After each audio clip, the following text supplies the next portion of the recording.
And I'm going to give you a bit of a personality test. I don't even know why I call it a personality test. It might not actually be that. But it's more of like a quick fire thing. I'm going to ask you some questions. You can plead the fifth. Quite a few people have on some of these questions. But I'll throw some stuff out here. And you tell me what you think. The funniest thing you ever saw happen on an aeroplane? Ooh, on an airplane. Um, do I have to have seen it? No.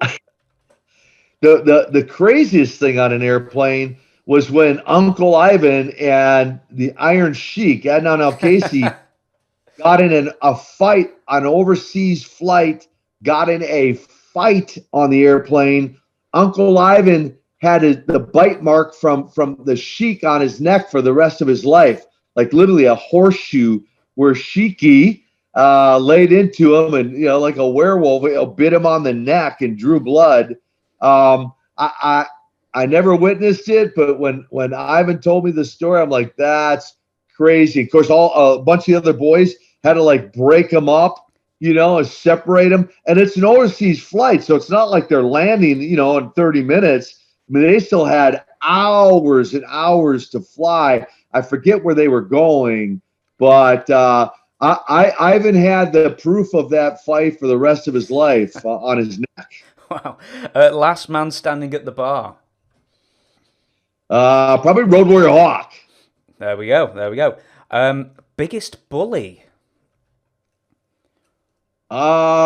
Biggest bully. Like pull the most ribs or Maybe who could have been kinder, let's say, to their fellow worker. biggest bully. Gosh, I didn't. Fortunately for me, I didn't experience too many on my part. I'm trying to think of who I might have witnessed. Well, Witness. we can just move on if you like, and if you think of anything, bring it up. We see that could plead the fifth. Come Yeah, on. yeah, go on. I'll let you plead the fifth on that one. And obviously you were married, I think, at the time. But if you were writing a fictional story, the town with the most eager ladies.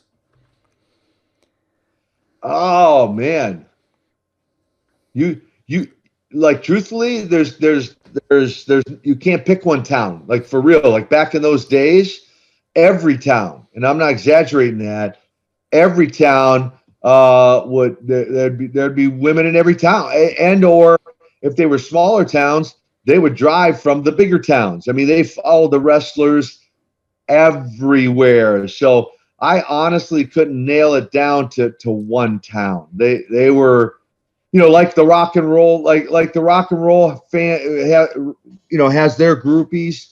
Wrestling had its groupies. Um, Least laundered wrestler. Define that for me. As in the person who might wash their gear the least.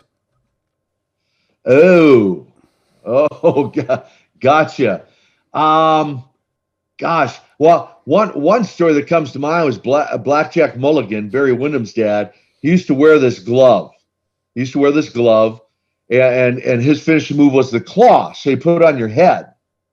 And I like to say I only had you might say a handful of matches, haha, him, but it wasn't the claw that would put me out. It was the smell of the glove that would put me out. I'm like, dude, wash that glove. There's one other guy, I think, who is officially finally retired from wrestling, a lesser known name, but yet over 40 years in the business, named George South. Yeah. And I have to say, for the record, George, I don't know how many times I said, dude, go wash your gear, George. Two fantastic answers for that one. I'll give you that one. The most dangerous situation you ever found yourself in with fans? So 6 different times I had fans that attempted to attack me in the early days of my career, right? I mean, it was the Cold War era. People, even to this day, my brother, people until like there might be some of your audience that listens to this interview and go, what happened to his accent? I mean, I'm like, go on the internet, read my story, buy the book, Ring of Redemption. People still, I guess it's a compliment to me in the sense of how well I got my character over. that people still to this day have believed I was Russian until they either hear an interview like this or meet me in person. And so 6 different times I had people jump the barricade, come after me. Now, the very first time it happened, it caught me off guard because I wasn't expecting it. It was 1985. It was the first ever Great American Bash. I was the world tag champion, the world 6-man champion, and I'm wrestling the Nature Boy Ric Flair for the world heavyweight title. And it's actually on film. People can go on YouTube and watch this. But I'm in the match. Flair's down on the ring. He's selling on the ring. Ivan's down on the floor. David Crockett, who's special referee, I see him. Somebody has me pinned against the ropes. I mean, it happened pretty quick. I'm like, wait a minute. Flair, Crockett, Ivan, who is this? Is something happened that they didn't tell me about? And it dawned on me. I'm like, oh my gosh, this has got to be a fan.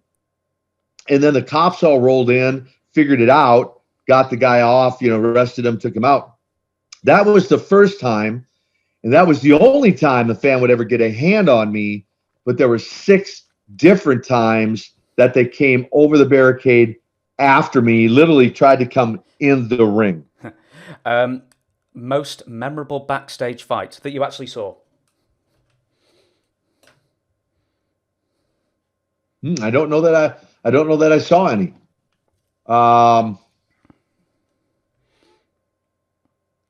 none come to mind. I don't know. We had, and I'll say for just this, for the record, we had a pretty good crew together. That there was quite a bit of camaraderie. That's not to say that everybody got along perfectly well. And I mean, obviously, you got a lot of different personalities.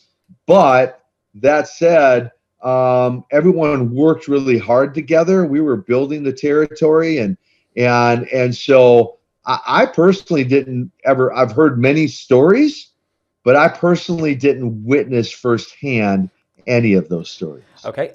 Heaviest smoker? Ooh, Jake the Snake Roberts, at least back in the day. And well, it might be a tie between him and Harley Race.